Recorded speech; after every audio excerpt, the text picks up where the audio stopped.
During the intermission at Midwinter revels last week, I sparked connection with the man next to me at the sink while we washed our hands. When he bent toward the faucet, his glasses slipped from where they were perched on the top of his head, and he caught them midair. "Nice snag," I said to him, and he chuckled, and I chuckled. And while we dried our hands at the paper towel dispenser, I pointed at his lapel. "What's that on your pin?" I asked. "It's a dragon," he said. "Oh, that's awesome," I said. "Thank you," he said. "My one true love gave it to me." And he smiled, and I smiled, and we parted ways. God, I love humans. Back in October, I got to see Yo-Yo Ma play with the Boston Symphony Orchestra. I sat by a woman named Carrie, who loved the orchestra. She had season tickets. And Carrie pointed things out to me in between movements. She told me the name that she had made up for her favorite bassist, the one with the red sash who never used a stool.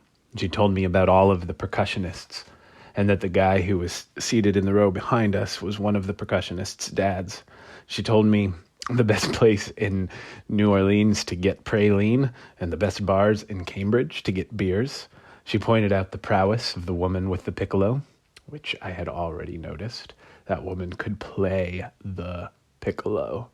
How excellent of humans that we invented the piccolo, and that someone came along, her in particular, who has it in them to fill a hall with that pitch and passion.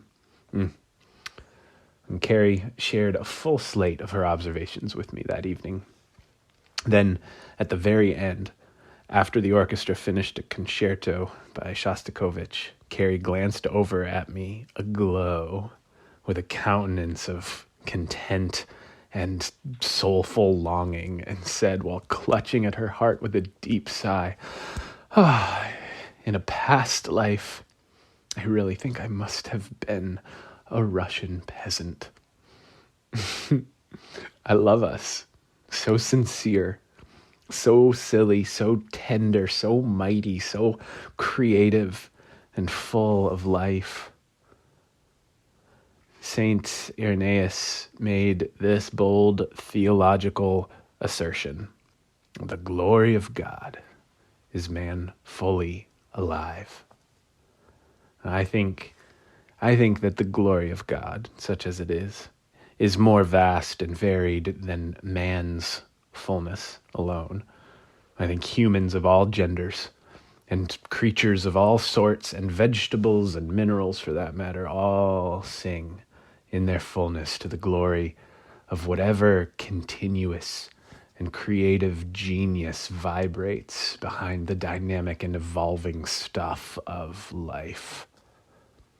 But I take Ira's point, and these passing singular encounters back it up.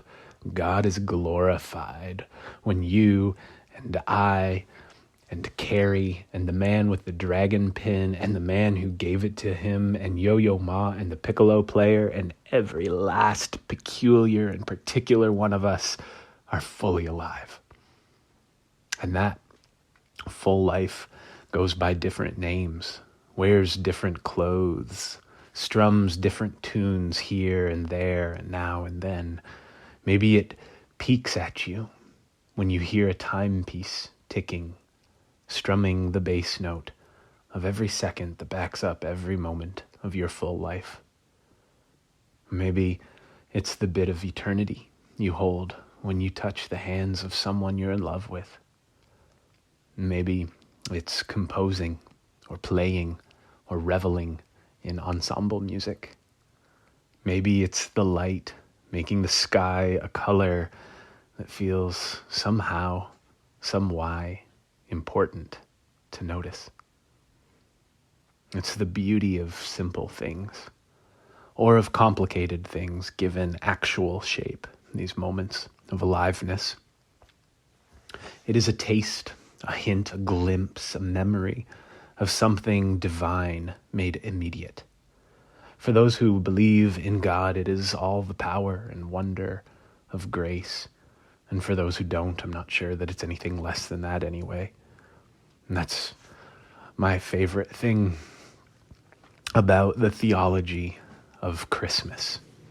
Tucked in, cozy, over there in a corner of truth, behind the hubbub, behind the carols, behind the tinsel, behind the Christmas morning breakfast casserole, which I am definitely behind, and all of the other traditions that tumble us along toward the end of a year. Abstraction, when it comes to the divine, just doesn't quite cut it. Divinity, instead, is found in particularity. God dancing with us in the dusty constraints of the time-bound material world, and us dancing God back to God. I'm going to go do some of the dancing now. Going to go bask for the rest of December in music and family and true love and good light. A Merry Christmas to those who observe, and happy solstice on the way. And I'll see you again back here in the new year. I'm eager to share some of the other creative contributions that I've been brewing for this world so ripe with the divine.